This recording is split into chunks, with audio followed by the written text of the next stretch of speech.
Playing Mario Kart 8 Deluxe online is one of my favorite things to do whenever I'm gaming and has satisfied me with hundreds of hours of fun.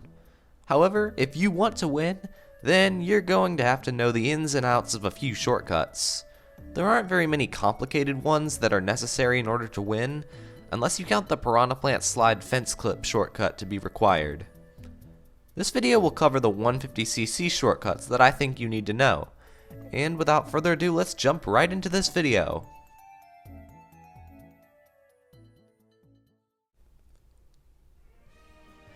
To start, I'm going to recommend the Mario Kart Stadium NISC, which stands for No Item Shortcut.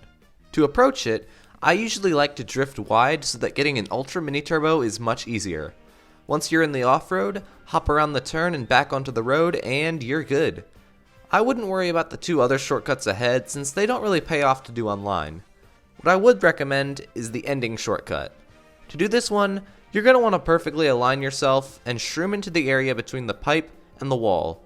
I wouldn't recommend going for a Super Mini Turbo here because you risk crashing into the finish line wall when doing it. Next up is the obvious Rainbow Road turn skip. If you play Mario Kart 8 Deluxe, then you should already know about this, but I'll give you a basic explanation. Try to avoid the speed bump and drift off around this line while holding the control stick to a 45-degree angle at the right. Try to build up a Super Mini Turbo and you're good. At the first turn on GBA Mario Circuit, you can build up a Super Mini Turbo and hop your way out of the grass. This doesn't save too much time to my knowledge and isn't quite as worth it on 150.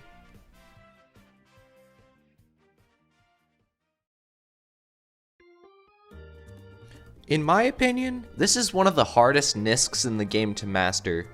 The only thing I can recommend to do is to throw yourself right at the end of the wall. You can get a weird bounce that aligns yourself perfectly into the water.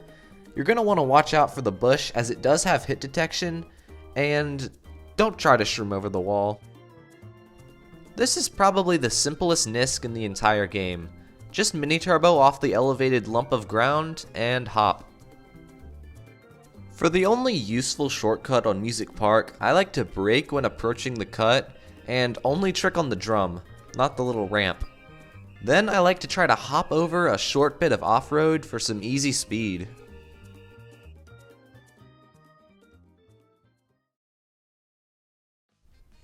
Now, you're probably about to tell me that I'm crazy.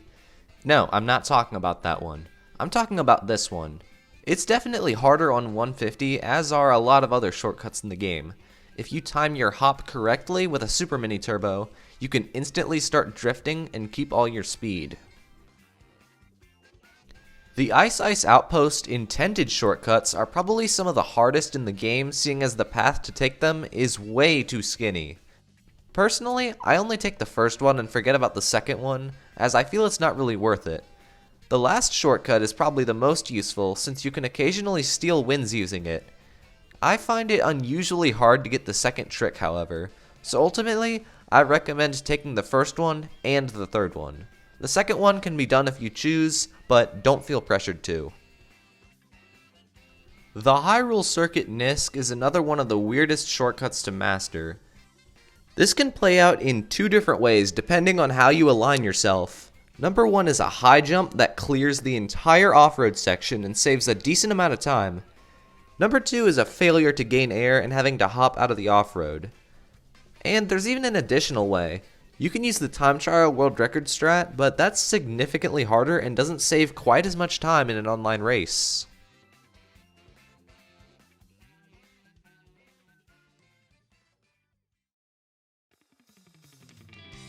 Similar to the Ice Outpost basic shortcuts, GBA Ribbon Road has two that save a lot of time.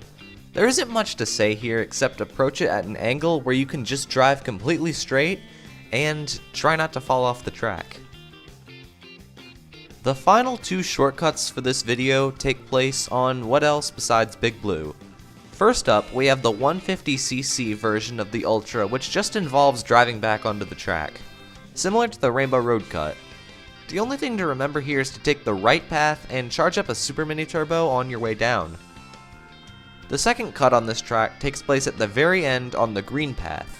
You can take this cut surprisingly short with no repercussions, and even charge a super mini turbo on the way down. I'm not gonna lie, it's probably one of the most badass shortcuts in the entire game. That's gonna do it for this video. If you found it somewhat helpful, then why don't you go ahead and leave a like or maybe even subscribe. If I left any important cuts out, then let me know in the comments below. Alright, that's all fellas. See ya!